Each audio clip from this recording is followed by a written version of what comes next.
According to the dictionary, a conviction is a very strong state of believing because it must be differentiated from the simple term fact. A conviction may be true, and to the person who holds it, it probably is regarded as the highest form of truth. Depending upon the general knowledge of the person, his experience, his background, the traditions to which he belongs, and to the general environment in which he lives, his conviction may take upon itself all the colors of absolute authority. If, however, these convictions which we hold are not given certain testings, certain applications in our own lives, they have not finally been transformed or transmuted into certainties or into valid facts. A conviction is usually held about some matter or subject about which there is no common universal agreement. We do not have a conviction that water flows downhill. We know that it does. There are many things in our living about which the policy of conviction is not concerned.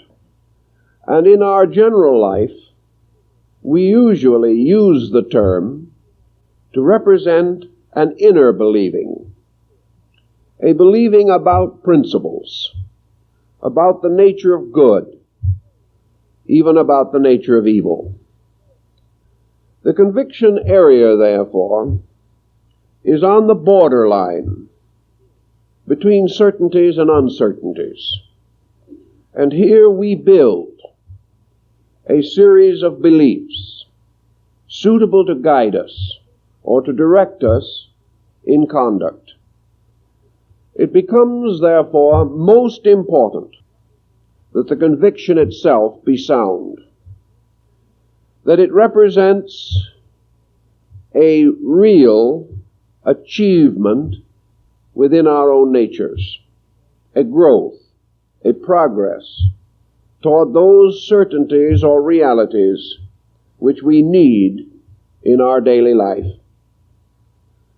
One of the unhappy symptoms of our times is the gradual failure of personal conviction. We observe more and more that the average person is confused. Confused not only about daily things, but about those deep roots upon which our life depends. Perhaps communication and the development of many arts and sciences with unusual rapidity, together with the democratic policy of assuming that each person is entitled to his own opinions. Perhaps all of these have contributed to a weakening of conviction. It may also follow that this weakening is a broadening of foundations. And as all things in their transition stages are ill-formed and perhaps insecure, we must wait patiently and build patiently upon the larger footings that our way of life now offers to us. When we lived in a comparatively simple agricultural economy, the average person seldom traveled outside of the district in which he was born. He lived in a small community dominated by policy. He attended the community church. He lived with persons whose attitudes were basically much like his own. He took very slight interest in world problems. He simply did not regard himself as fitted for such larger mentation. Therefore, within the smaller area of mutual support, man lived with a comparatively firm group of convictions. Today our convictions are shaken by the newspaper, the television, radio, motion pictures, the reports of our neighbors, and we discover that people are living in many ways, by many attitudes. And unless we are rather thoughtful, we cannot follow through the convictions of other people to see how well they operate or how adequately they support the persons who hold them. But under this rather scattered attitude, under a kind of negative tolerance, which is not based upon broad-mindedness, but more upon thoughtlessness, we begin to wonder if we are right. By degrees, we come to the conclusion, one of two conclusions perhaps, that everyone is right or no one is right. The present tendency is to assume that no one is right. Therefore, that we must go along catering to opinions because others have the right to hold them, and hoping that someone will cater to ours. This is a weakening situation, and this weakness is reflected in our politics, in our education, and even in our religious institutions. The strong foundations have slipped away from under us. Obviously, this transition is necessary, or it would not occur. It is not possible for the individual to unfold his natural resources forever in a highly conditioned atmosphere of collective securities. He must build his own security. He must gradually come to understand what he believes, why he believes it, and how this belief is useful to him in his own life and problems. When we begin to break into this pattern, therefore, we also discover that the average person of today has become far more critical than his ancestors were. We now regard intellectualism as a form of higher criticism. We feel that if we are thoughtful enough, careful enough, cautious enough, we will discover what is wrong. It seldom, if ever, occurs to us that we will ever discover what is right. Thus, gradually, we come to be highly critical. And criticism, while it is useful in moderation, can gradually undermine almost any type of belief that we may hold. Now, the existentialist has told us that there is no use holding any belief, that actually the person lives only in a sphere of immediate facts. Things are as they are, and any belief about them only causes us to delude ourselves. I do not follow this line of thinking. It does not seem to me that it is practical. And as a conviction, it appears to contribute very little to the advancement of any important purpose. Thus we come to another thought about convictions, that they can be detrimental, that they can be futile, negative, and in terms of utility, worthless. Yet many persons have been willing to live and die for beliefs with which they could not live successfully. A conviction, therefore, arising from false premises, from wrong collective or individual pressures, may have little merit in itself, although we may enthusiastically attempt to maintain it. In these days, it becomes increasingly evident that nature's purpose, and this purpose will not and cannot be denied, that nature's purpose is that the individual should find his own securities. This does not mean selfishness, or a waste of time, or a constant self-centeredness. Yet nature must have a reason for continuously forcing us back upon our own inadequacy. If there was any other way in which the problem could be solved, it would seem that nature would reveal it to us. And certainly, nature is not unnecessarily cruel. And that which could be attained in a simple and direct manner would be nature's way. Apparently, our present course is nature's idea of a simple and direct manner. When we look around us, we observe that many persons today are strongly dissatisfied. Also, that there appears to be a considerable amount of needless suffering.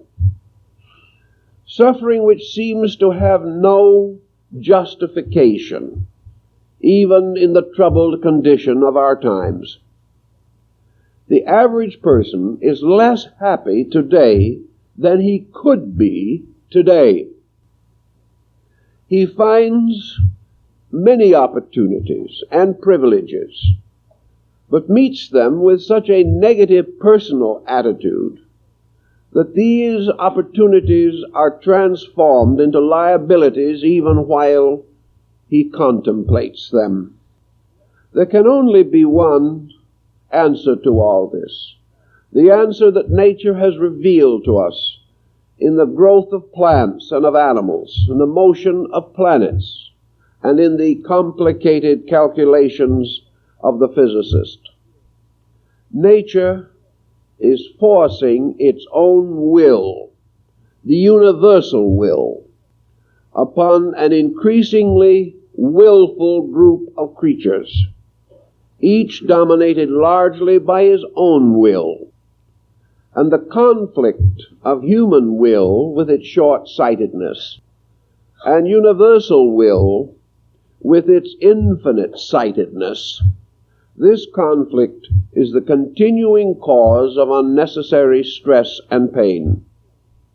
The individual has not yet so matured his inner convictions that he is able to move with life, or to move with the plan and purpose which underlie every action in this natural existence.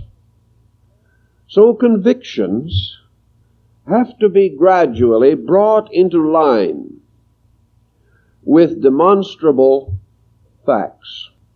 And there are always certain areas of testing in which the individual is able to try his convictions.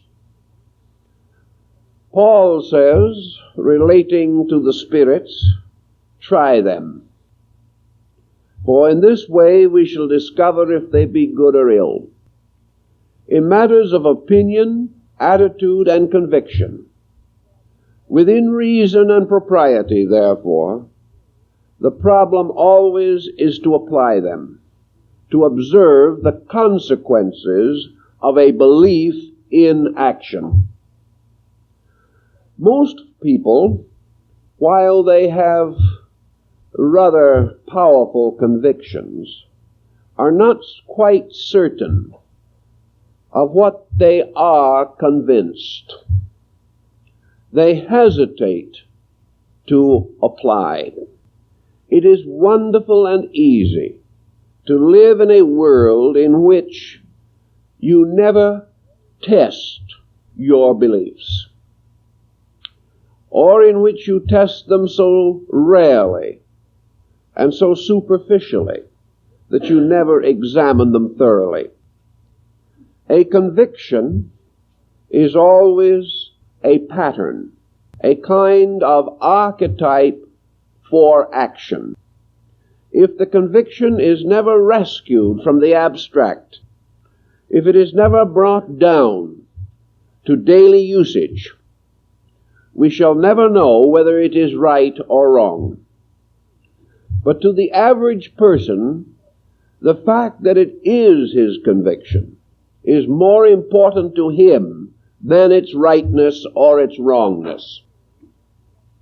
Thus we live theoretically in a world where practical problems are continually arising. We hesitate to expose our inner beliefs about things. Perhaps this is due in part to our egotism. We do not like to make an unpleasant spectacle of ourselves or our lives. We do not like to tell people very firmly what we believe, and then, practicing what we believe, fall apart in front of them. This is termed humiliating, and it seems easier not to try. Also, we are terribly afraid of the mass convictions and attitudes of other people.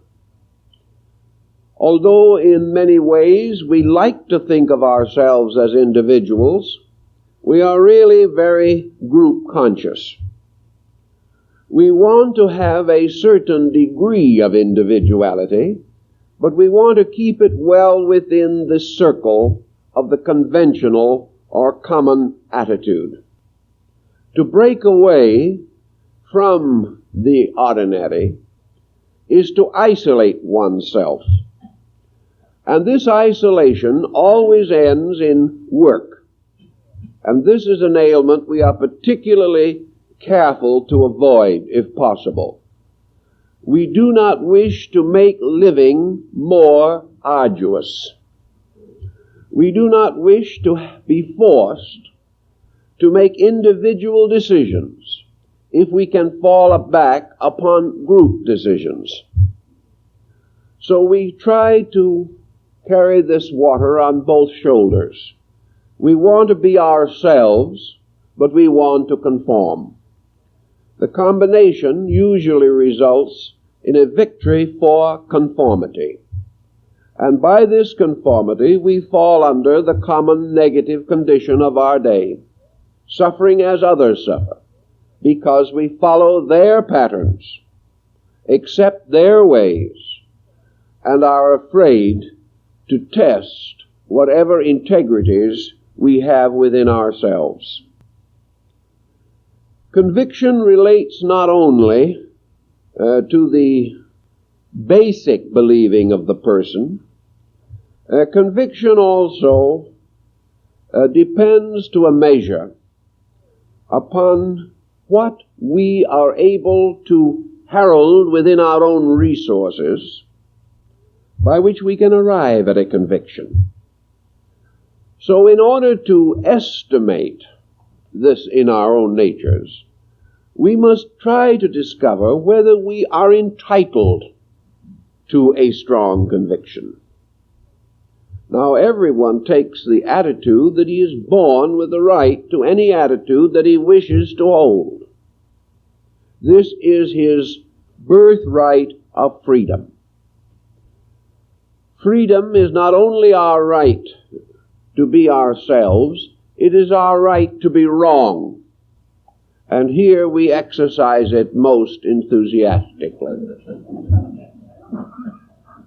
Before we can estimate conviction, we must go back a little in ourselves. We know that we hold certain beliefs. We also realize that we regard these beliefs as important.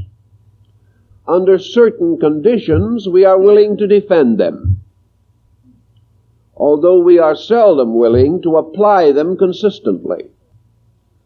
But before we struggle with them, fight for them, and perhaps sacrifice that they may be sustained, what do we have in ourselves upon which we can build conviction? Actually, a conviction, like any other master product, has to be the production of adequate skill. A person arriving at a basic conviction about life has achieved more, certainly as much, as the artist who paints a masterpiece or the musician who composes immortal music. To come to a great conviction is as difficult as it is to build a great bridge, or to make an advancement in science, or to advance some major craft or skill in our human society. Not long ago, I noted a little sentence in a work on fine arts, and it pointed out that whether an art be a fine art or a folk art, any achievement in art that is adequate must be the work of a professional. An amateur cannot achieve it. An amateur can achieve something that is pleasant and may be the wonder of the neighborhood. But the great contributions in all fields are made by those who know their fields. Now, there might be a voice raised against this on the ground that the individual may intuit, may arrive by inspiration or by some extra faculty within himself at the dignity of an expert. But as we study intuition, inspiration, and related extrasensory possibilities, we must also come to the conclusion that these arise within the individual because he is capable of sustaining them. It is true that Newton discovered the law of gravity in a dream, but it is also true that Newton at that time was a highly trained astronomer and physicist. It is quite reasonable and true that Burbank had a wonderful, intuitive, mystical ability to work with plants. But what people have not realized is that he was also one of the most completely informed men on his subject who ever lived, having devoted his life to the most thorough study of his field. And his studies led him gradually into certain powerful intuitional convictions, which proved to be true. It is quite certain, as Schubert and Schumann both acknowledged, that some of their choicest melodies were heard first in the mystical atmosphere around them, that they were not entirely composers, they were recorders of things heard and seen inwardly. Yet both of these men were musicians, trained in music, thoroughly able to use material skill to make possible the expression of their intuitive discoveries. Thus, a conviction must arise in a nature suitable to sustain it and suitable to interpret it. The noblest of all convictions, if falling upon an inadequate nature, can be reduced and destroyed. We know this every day, and we certainly can find evidence of it by recourse to that most useful of old knowledges, the knowledge of history. Perhaps some of the noblest convictions that have ever come to men have come through the great teachers of our race. And we applaud with real sincerity the marvelous ethical and moral truths that have been given to us by men like Jesus, Buddha, Confucius, Socrates. We inwardly feel that these men knew, and we gain great consolation from sensing from their knowledge what our own achievements could be. Yet take, for example, the most familiar of all, Christianity. And from the great convictions of Jesus, falling upon sterile ground, upon unworthy and untrained and unenlightened men, from these convictions, misused, misinterpreted, misapplied, have come some of the greatest tragedies of Western civilization. For the simple, factual conviction, love one another, when it had passed through enough inadequate mind, it had been diluted and polluted by failure of human insight, resulted in the Spanish Inquisition and St. Bartholomew's Eve, two of the most horrible blots upon the life of Western man.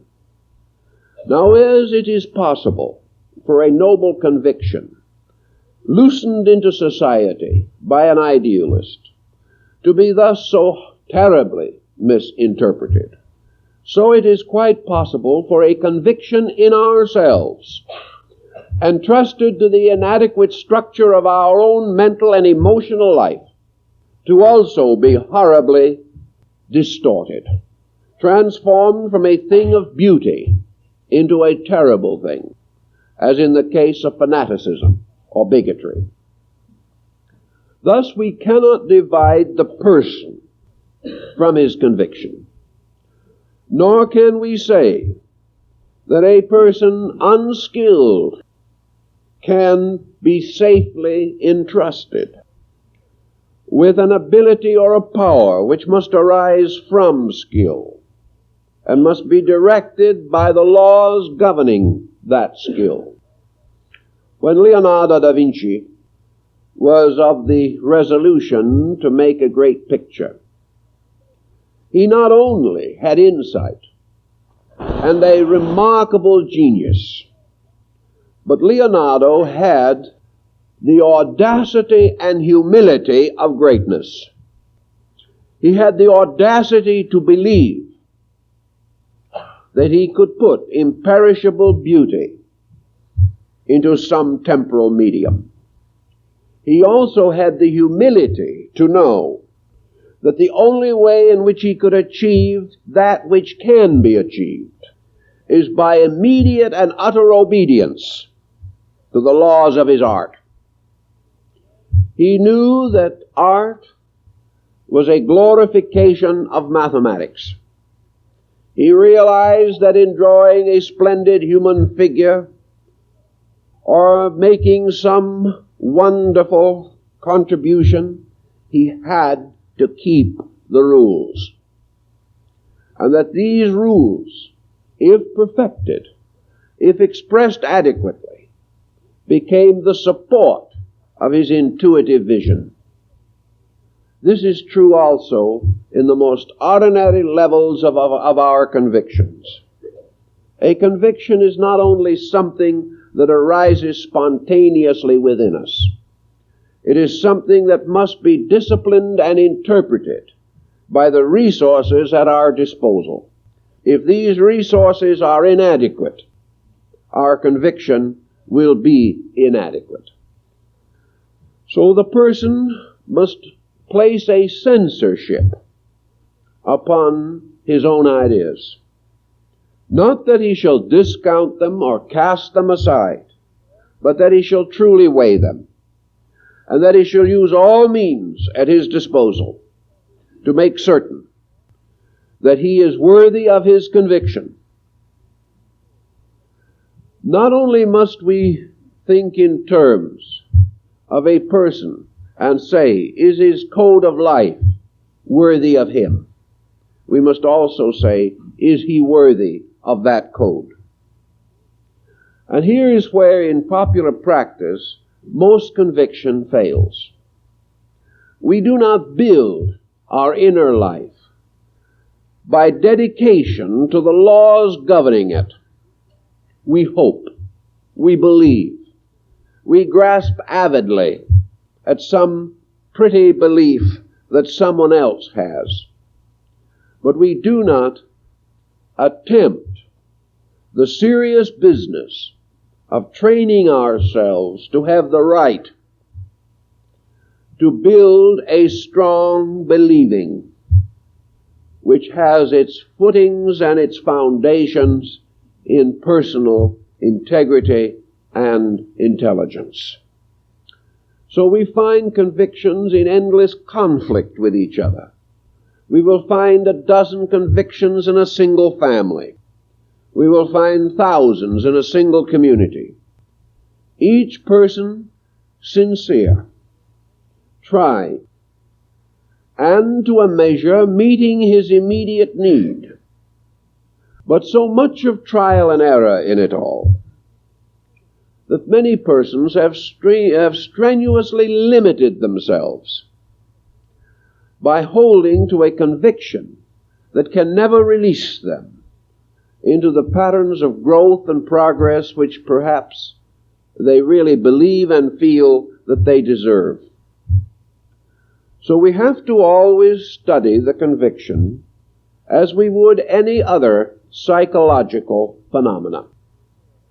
It may be that a conviction is little more than a fixation.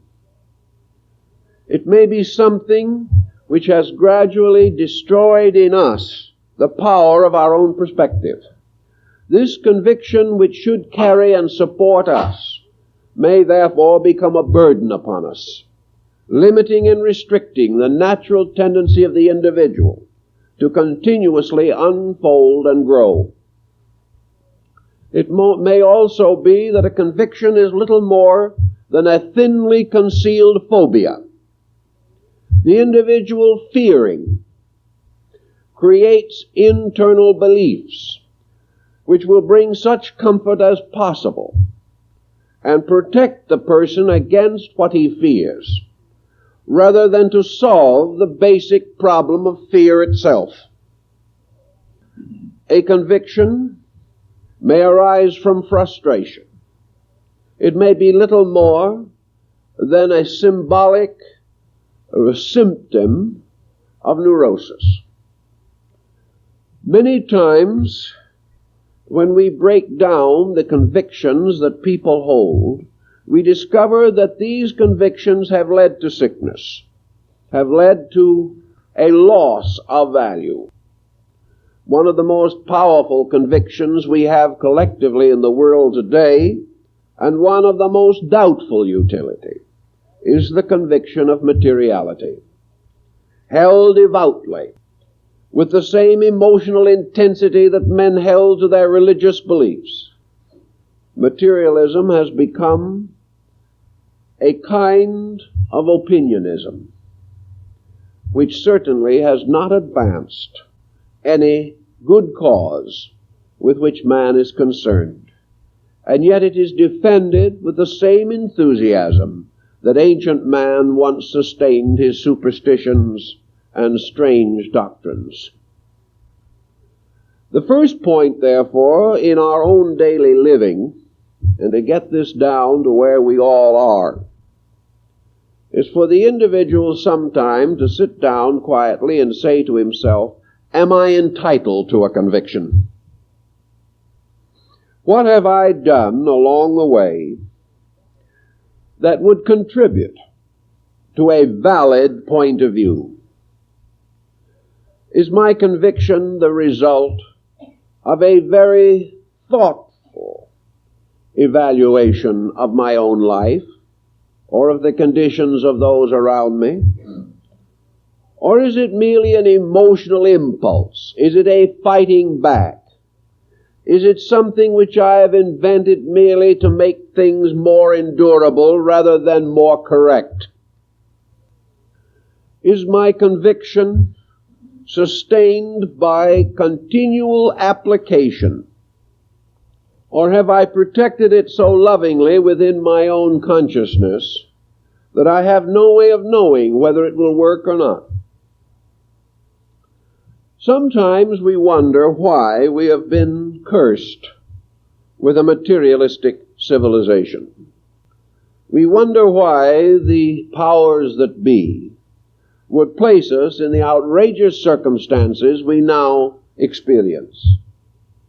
The answer is most certainly that this material universe is a kind of laboratory in which each individual must test his own convictions. Without this testing, we could float off into some abstract sphere, and our self-deceiving could go on forever. Without some symptom arising from the impact of what we believe upon things as they are, without this symptom, we could never estimate value. There seems to be no essential reason why individuals must pass through a long series of false convictions before they arrive at anything resembling common sense. Yet, in most experiences, it occurs this way. For the person must gradually escape from more superficial attitudes which have come to dominate his own conduct. So in our thinking every day, we must continually weigh these spirits. We must try, as quietly and thoughtfully as possible, to determine which of our convictions are basic and which are highly speculative. One way to determine this fact is to remember always that solid conviction requires no emotion or mentation to sustain it.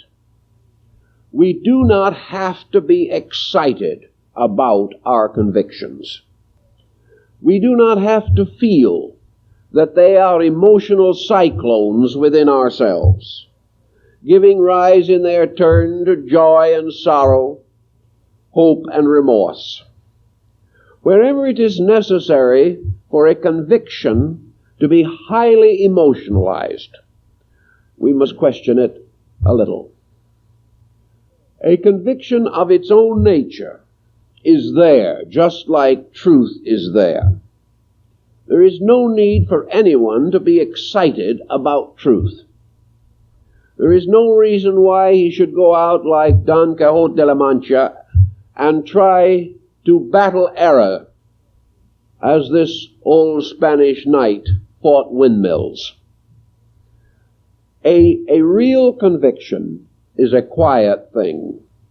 It is something that is so certain that we neither defend it nor attack it.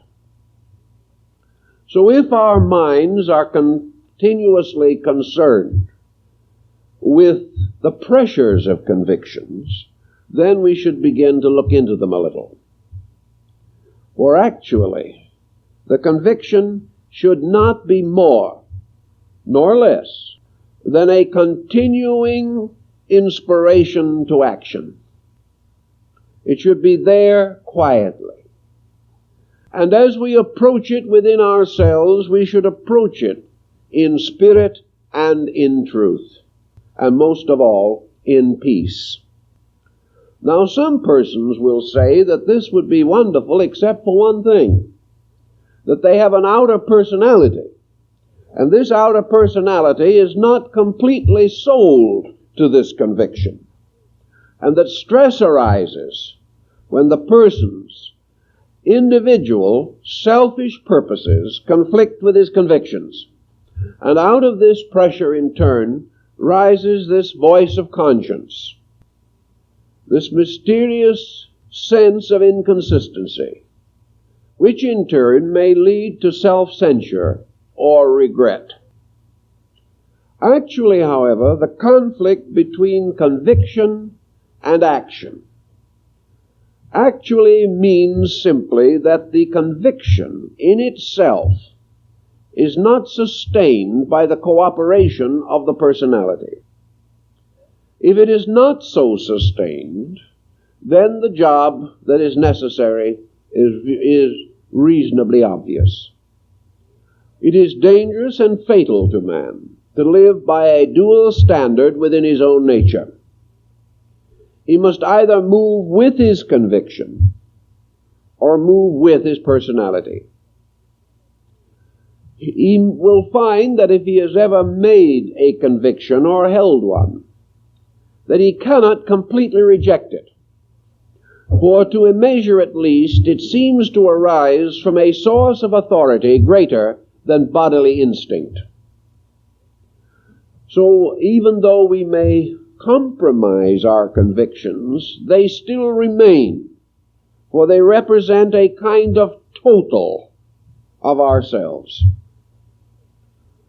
If then we cannot kill out the inner, and whenever we go against it, we find ourselves under some tension or stress, it is all the more important for us to recognize the need for thorough investigation, thorough consideration of facts. A man hoping that he will be able to improve his living standard, support his family more adequately, enrolls in some course of instruction to which he may devote several evenings of his week for several years, convinced that by so doing he will ultimately be able to appear more favorably in the economic world. This person is working for what he believes he wants and needs. He may well attain his end if he is thorough and conscientious. Yet it is far more difficult to integrate our own internal natures than it is to master an ordinary craft or trade. It cannot be accomplished without this methodical, continuing effort. And the individual who wishes to support his conviction must grow to understand it, must recognize its meaningfulness, and in the process of his researches and his conscientious endeavors, he may also find that it is necessary to amend his conviction. If, however, he becomes increasingly wise, he will amend constructively and nearer to the fact and the truth itself. Probably 50% of the convictions that we hold are intolerant, inadequate, unsuitable to our needs. Yet unless we learn this by our own conscientious, self-appointed task, we must then learn the long, hard way through finding our lives deformed by our beliefs rather than enriched by them. We have only the two choices: to grow by intent or to grow by trial and error. Now, the growth by trial and error is a great trial upon us before we get through. It is not easy. It is as though this man who was looking for employment advancement should say to himself, I have two choices. I can either study and fit myself for a better work, or I can keep on plugging, hoping that by some circumstance I will arrive anyway. And he may say, I once heard of a man who arrived that way. Therefore, it is conceivable that it can be done. So this person continues his trial and error procedure. He learns as best he can. He does what he thinks he can do. But he is actually working against a very powerful social condition. Now, this social condition is not necessarily justified. It is not necessarily true that only by certain particular attainments an individual is entitled to advance. But collective experience has proved that the trial and error method lacks certain roundness, certain completeness, and very often results from the person involved not having the industry to actually prepare himself. And these things are held against him. So he may go on for 20, 30 years, fighting the limitation of his present insight. He may say, in the beginning, this is the easier way. This does not require immediate decision or immediate effort. But what he has failed to consider is that it has led to a lifelong struggle against adversaries which exist only because he is not qualified to meet them. Against this might be the loss of evenings for many months, a loss of the privilege of wasting time in some other way. But if at the end of an appointed period he is emancipated from this drudgery, actually he has saved energy. He has reduced the difficulties of life and has come to be better fitted to advance into the kind of living he might desire to experience. So there is a very grave question whether the trial and error method is a saving of energy, or whether the procrastination of purposeful endeavor leads to anything but greater burden, load, and labor. Thinking this through within our own natures, we realize very definitely that the less thought we give to essentials, the less valuable and comfortable living will be. This means that waste in this direction is not conducive to the kind of peace the person is seeking. He may feel that by sitting in front of his television 7 nights a week, he is experiencing the right of the individual to do as he pleases. But if in so doing he has taken all the necessary time which might otherwise have been applied to some purpose, he may end up by not being able to pay for the television. He will discover the restrictions upon himself become more critical as he grows older. Thus, in the matter of conviction, it is important that we give a lot of thought to it, because the perfecting of it is an art and a science. The strengthening of it, the bringing of it forward out of the dark and deep recesses of our subconscious, so that it becomes the most skillful instrument we possess. To attain all this cannot be accident. It must be an achievement by intent, and each person must do his own intending. So we take these various attitudes and we take them out and we ventilate them.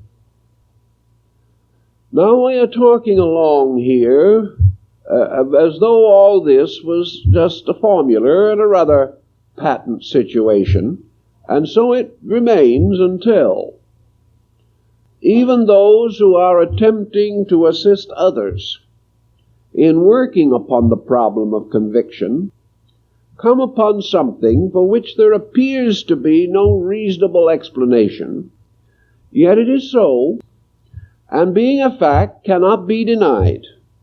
All we can do is regret in our short-sightedness that it is fact. We wish it was not, but wishes solve nothing. We get all this pattern nicely worked out. The person with whom we are discussing the situation agrees with us completely. They've never been so helped and inspired in their entire lives. They stand on the very threshold of a vaster and nobler existence. And then everything dies out. The individual comes to the realization that there is a lack of something. This lack of something has been described as lack of libido. Everything is wonderful. Everything is true. Everything is obvious. These individuals are willing to get down on their knees and give thanks, but they're not willing to get up on their feet and do anything. Because this dropping on the knees seems to be a motion in the general direction of inertia.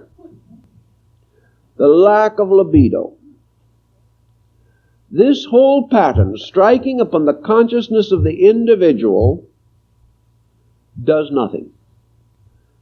He looks at it, he thinks it's wonderful, he views as it he might a wonderful painting in an art gallery, he listens to it as he might listen to great music, and then goes home and turns on the television. There is something that doesn't operate. There is simply lack of the ability to vitalize. Now, why should this be? How is it that we can continue year after year to endure that which is barely endurable and do nothing whatever about it? How is it that we can wait, perhaps, until the doctor tells us we have only 6 months to live before we even develop any energy, and by that time what we are dying of is taking most of it?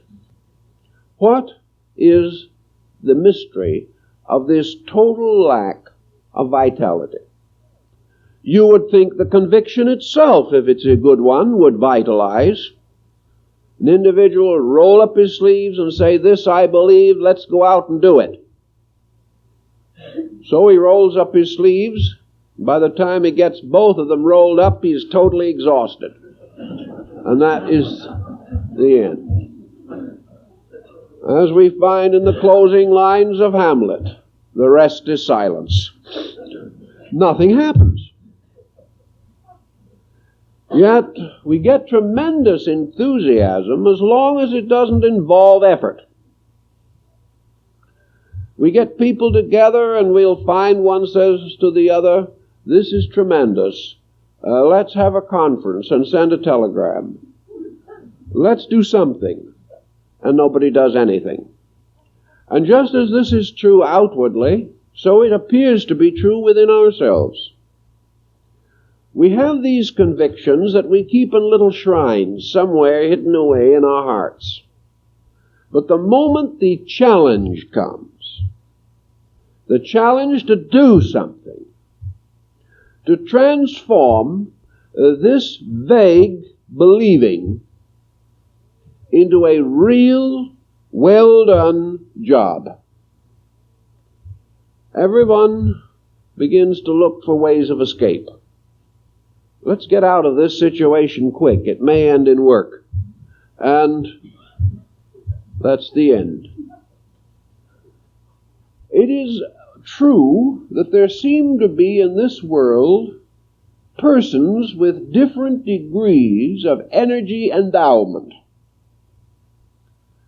That some persons do not like spinach, and other people do not have energy.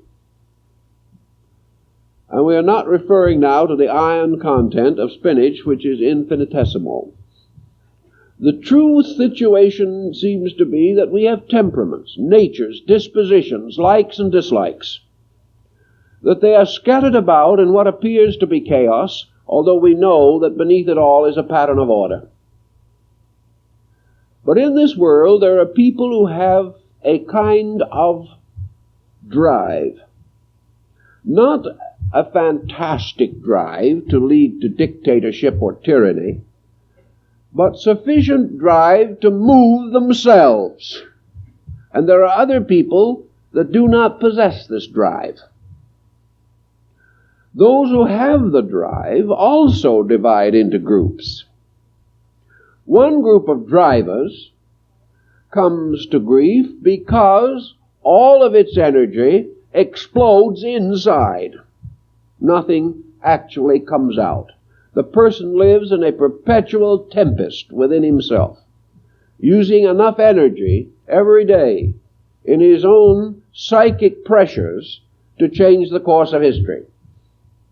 The second type of individual who has this kind of energy becomes so highly dogmatic in the use of it that he does not pause for his convictions, but goes on ruthlessly from some position or attitude which he has developed and which he never modifies or reconditions.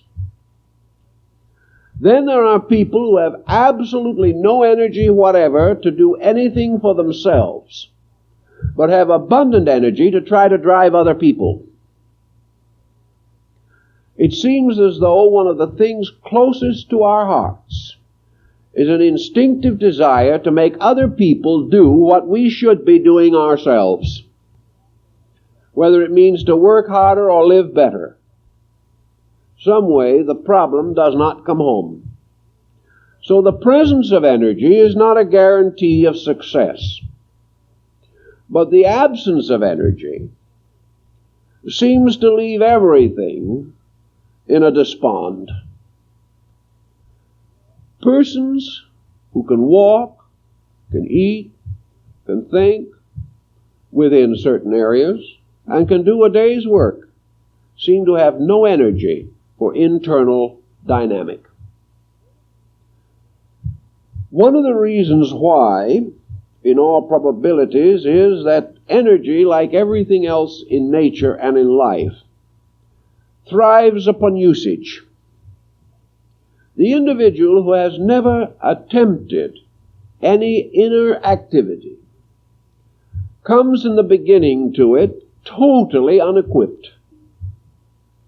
Now, there have been ages and generations in our world in which the average person, though perhaps not intellectually emancipated, has had a degree of energy drive that is comparatively absent today.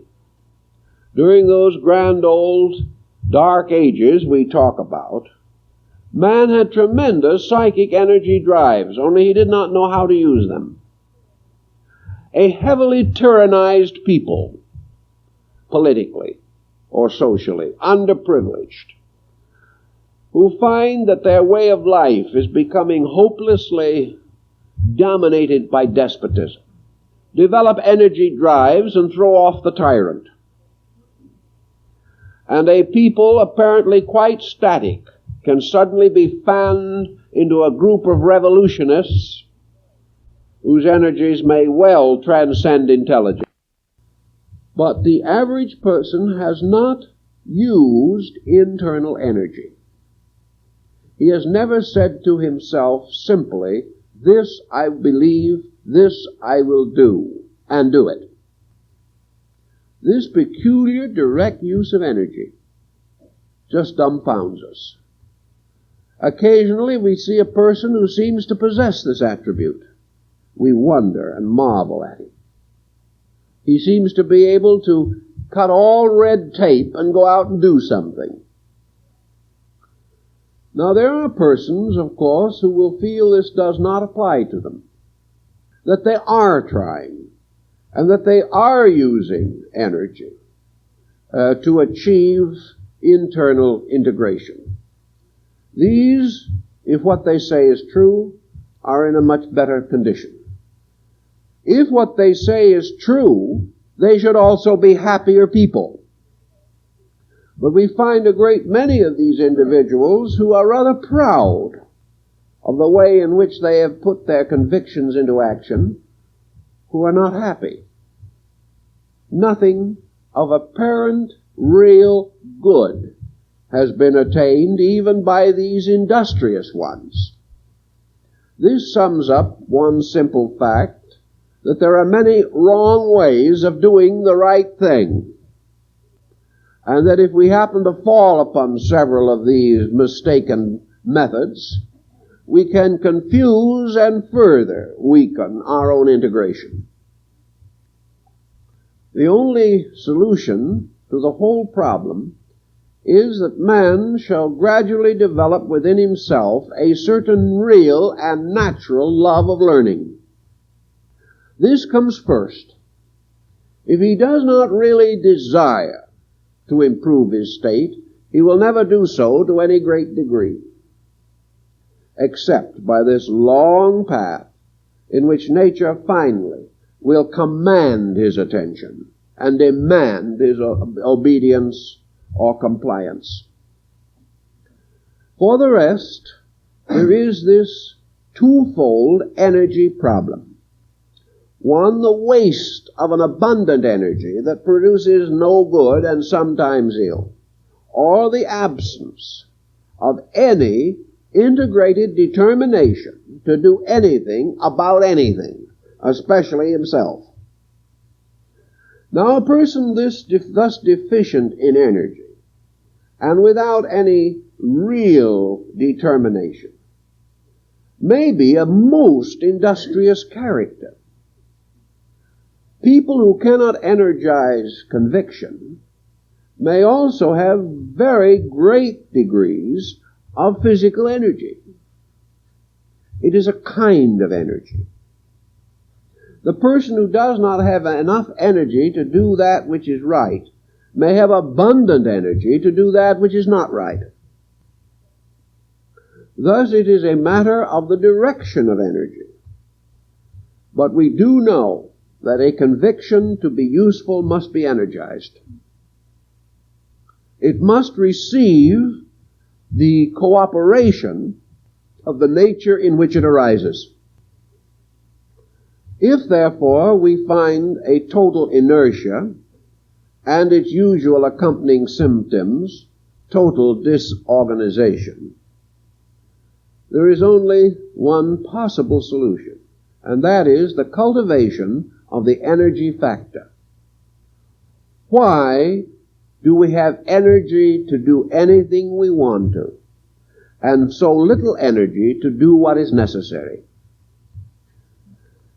Energy, like everything else in life, is subject to a kind of education. We can educate vitality, just as we can educate a faculty. And by the use of educated faculties, we can direct the use of vitality. The person who has no energy nearly always has mental and emotional deficiency in the area where the energy is weak. Thus, an individual who may have considerable energy for success and be able to achieve a marked degree of physical security may at the same time be unable to energize conscience, conviction, faith, belief, love, friendship, or understanding. If this is the case, it is incredible that the individual will not know it. The rich man who is friendless must know that he is friendless. In fact, he will sarcastically point out that his only friends are those who benefit in some way. He knows it, yet he is unable to energize the solution. We must then take for granted that this lack of energy is not due really to physical fatigue. The individual is alert in areas where his faculties are trained. He is tired in areas where they are not trained. This leads to the common discovery that we are most fatigued in those areas which involve principles, because we have not trained ourselves in those areas. We are fatigued in our idealism and alert and energetic in our materialism.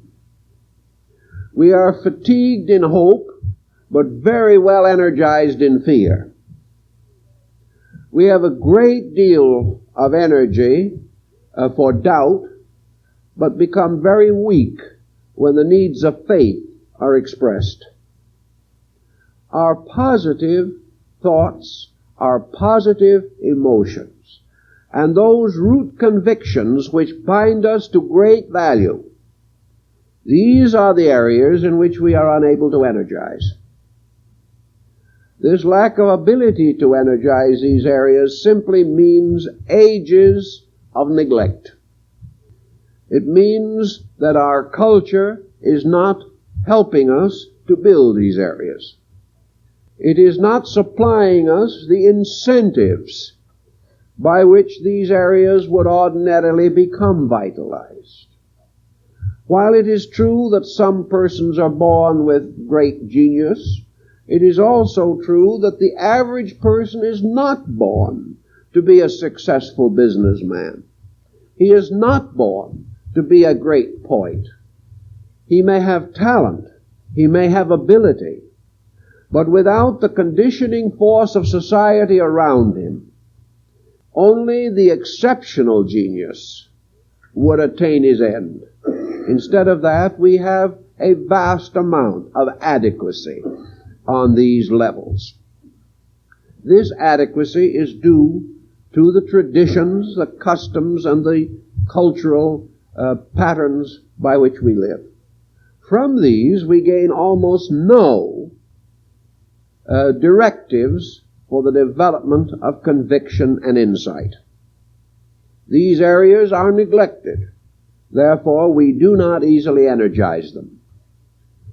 The only thing that gives us energy in them usually is personal tragedy and the need brought into our own attention that for ourselves as individuals something must be done. Thus, we are energized.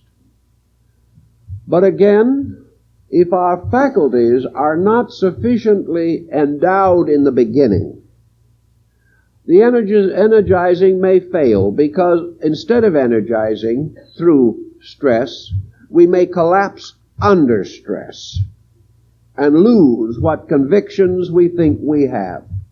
They could not be very real, or we could not lose them. But the degree of reality of conviction is another highly hypothetical thing. If then we do believe that we have, through study and through contact with people and through thoughtfulness and meditation and through the sincere desire to live good lives, if through these labors over periods of years we are expressing conviction, then for each person there is the challenge of greater application, greater energizing of conviction. For this is the secret of finally coming to a degree of personal security by which we are safe against the storms of circumstance. So the need is always to make certain that we are energizing these moods, energizing these valuable attitudes, without which we cannot achieve the greatest good. Energizing means largely directing energy by usage. Now, as we study various sciences, we realize, for instance, under certain types of mental suggestion, that energizing follows interest. That energizing comes as the result of the mental emotional complex being seated in an area. When we raise a hand or take a step, it is the result of energy directed into certain functions. These functions may be autonomic, beyond our conscious control, or they may be voluntary. Growth is a voluntary function. And the person who wishes to follow anything except the trial and error procedure, which would correspond to the autonomic, must energize. And he does this by putting his consciousness, his attention, his thought, his feeling, his effort into the area where he wishes this energizing to take place. If a person becomes mindful of his own needs, therefore, he is drawing energy to the area of those needs.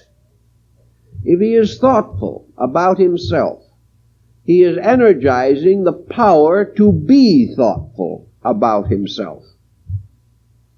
If he is honestly interested in self-improvement, he is energizing the faculties which impel him to self-improvement. So it is attention and purpose which must bring energy into areas.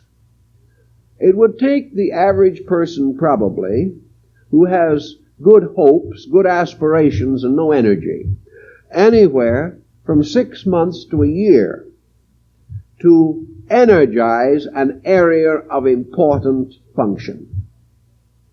This means that for a time the person must consciously perform this labor.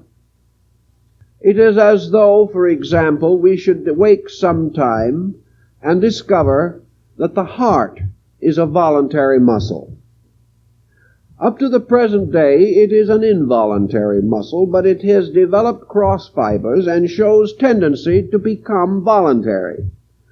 It is voluntary now to the degree that action and emotion can affect it. Attitudes can affect it. Man with his attitudes can damage his heart, but he does not have the conscious power to control its beating. Supposing he did. Supposing the heart of man could beat only if we as individuals regulated its beat consciously. We would have to be mindful, thoughtful, continuously attentive and aware. We would have to keep a great part of our thinking dedicated to the preservation of the rhythmic function of this organ. With our present achievements in this direction of personal attentiveness, 90% of the population would drop dead. We couldn't keep our mind on it long enough. But if enough dropped dead, the survivors would become mindful. And mindfulness would be thrust upon us very rapidly. If on the higher level of our thinking, lack of mindfulness resulted in immediate tragedy, we would become mindful. But because, as in the case of our mental and emotional effect upon the heart, the damage might be measurable only in 20, 30, or 40 years, and then misinterpreted and attributed to other causes, so that we never really know that we are killing ourselves. Under such conditions, our mindfulness about ourselves is not adequate. We do not recognize the direct relationship between achievement and survival. We can learn it, we can become convinced of it, it can become a conviction. But unless we energize it, it doesn't accomplish anything. So in our daily thinking, we have to energize the areas in which we hope to achieve. And if in our conviction we should be doing things better than we are doing them, then we must energize these better convictions. The man says, after a certain length of time, I am convinced that I am here for a purpose greater than the accumulation of wealth. When I make a certain amount of money, enough to supply my needs and take care of my family, I'm going to settle down to self-improvement. He makes this resolution at 40, and at 60 he drops dead from overwork. The resolution never means anything. He finds that when he attains this degree of wealth, that he has also advanced his standard of living. He has new demands upon himself. He begins to see how he could make much more because he has energized an area. And this energized area has taken over the control of his life. So he never gets around to doing the thing that he knows he wants to do. He never is able to release himself from the pressure of the direct energy flow which he has cultivated. Our purpose then in all these matters is to encourage the individual to energize areas where he wants to accomplish something. To do this, he must work with it. Let us say for a moment that you have given only a passing thought to a basic desire that you had. As a young woman growing up, you were interested in art. But along came marriage and family and children. So you said to yourself, when they are grown up, when I am freed from these responsibilities, then I will take up the things I always wanted to do. Comes 40 or 45. The situation is well in hand as far as the family condition is concerned. The children are grown. The various establishments of life are well set. And we begin to think a little bit about doing these things we wanted to do, presuming, of course, that we haven't forgotten them in the interval. But if our talent or our inner conviction had any strength, we haven't forgotten it. And gradually comes the time to make the decision. By this time also, however, we are caught in a net of circumstances. It is true that the children have grown up, but it is also true that they are still to a measure dependent, and that perhaps they are leaning more than they should, and also that we look forward with the roseate glow of paternal grandparents. We expect to be mothers or fathers in the future, to the small ones coming up, the doting grandfather, the doting grandmother. So all these personal problems still linger, although perhaps not as strenuously as before.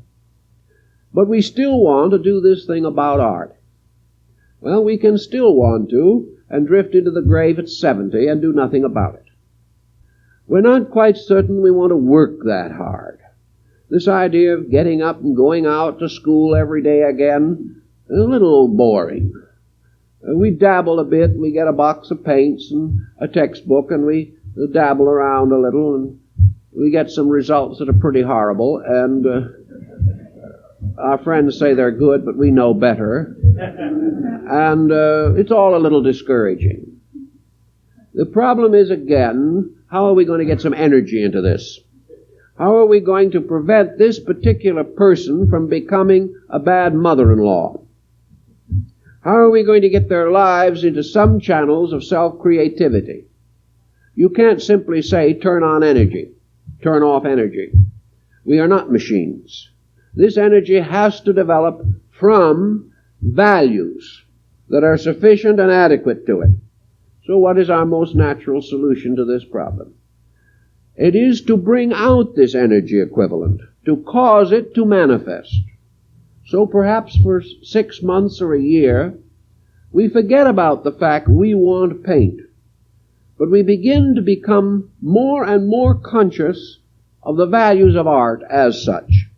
A few pleasant books with beautiful illustrations of great works of art. A little more acquaintance with art.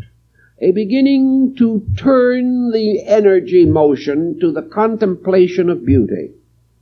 By degrees, if we have this basic instinct, we will find that we are creating time for this type of thinking because we want it.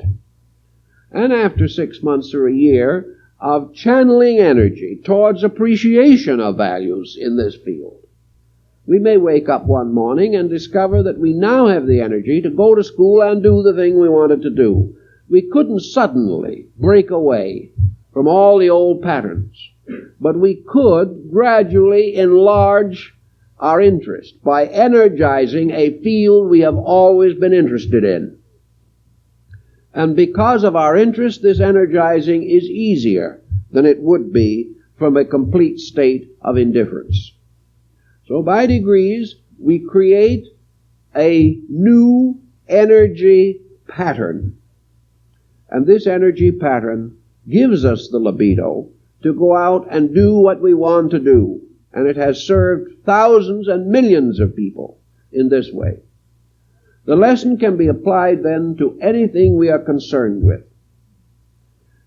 That the direction of energy, by slow, quiet development, beginning with simple exercises, and finally going on until we produce a healthy energy interest. This is the way in which we give convictions a chance to take over, or to give ideals and principles an opportunity to go to work. And until they work, they can do us very, very little good. A person dying with the noblest of untried convictions does not have the rich life he believes he deserves. He must work with these things every day until he achieves a measure of mastery. Interest naturally awakens energy. Most persons are interested in certain things. Sometimes these interests are comparatively scattered and apparently non-productive, as in the case of hobbies. But hobbies can be very valuable energy releases, because a hobby is only a kind of work that we do not have to do. A hobby, therefore, uses the same principles of energy and reveals to us the same laws of nature that we would gain from a more serious addiction to that activity. A man who has a little carpenter shop in his garage is actually learning the same principles that the carpenter uses who must go out and make his living with this knowledge. Therefore, the hobbyist is learning to build and to create, to discipline. He is learning to measure rather than to nail things together in any kind of arrangement.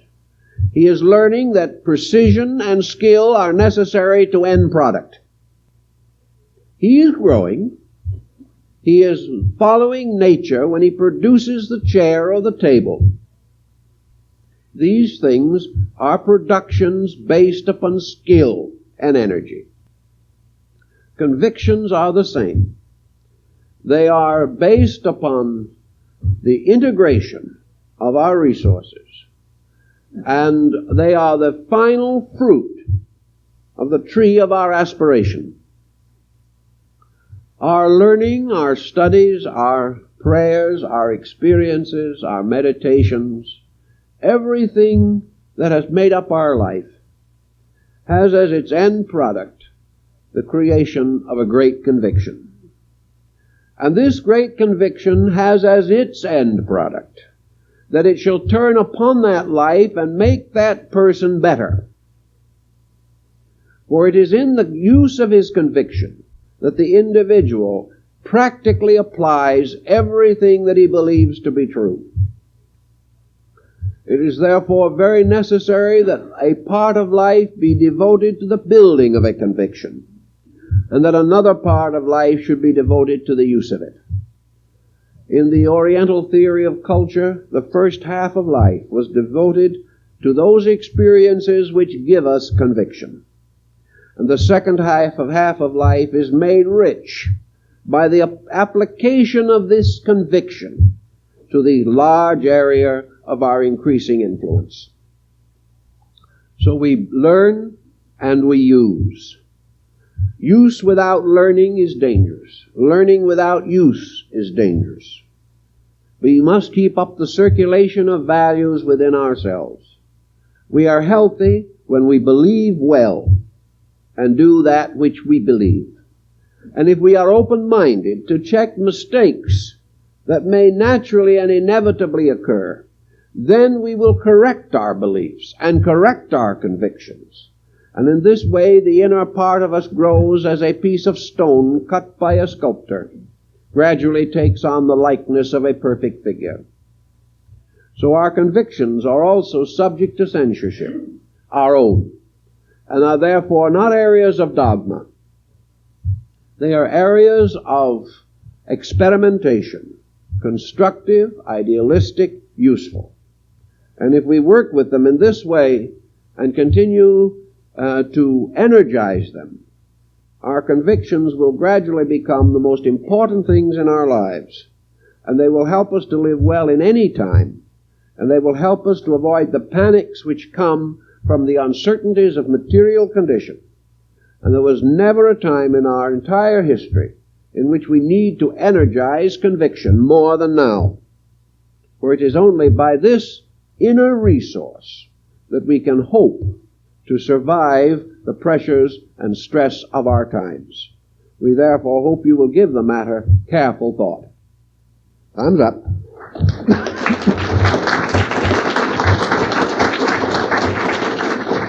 On the level of our convictions, I think you will all be glad to note that our committee has gathered its convictions together, made them into a practical, well-energized effort, and the consequence of their concentrated libido will be found in the patio in the form of the coffee break.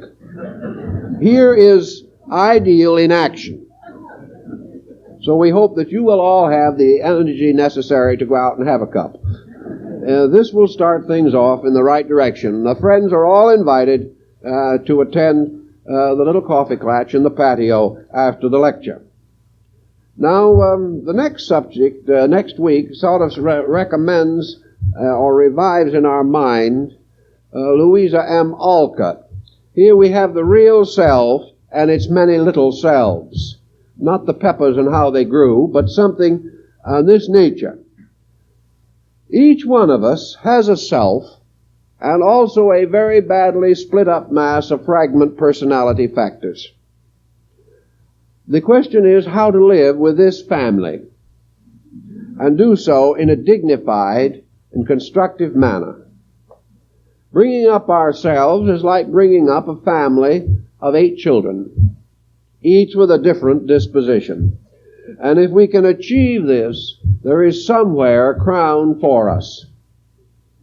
So next week we want to invite everyone to come and consider together how you can live with your own split personality. Because if you achieve this, it's also probable that other people can live with it also. I'd like to announce that we have a new mimeograph set of lecture notes this morning on the subject, Is Each Individual Born with a Purpose? And we hope that those who were interested in the lecture at the time it was given and asked for it will be sure to inquire at the table. And if you didn't hear it, perhaps you'd like to have the notes for future study. And we thank you very much for being with us this morning. And now please join the friends and have a pleasant cup of coffee. Thank you very much.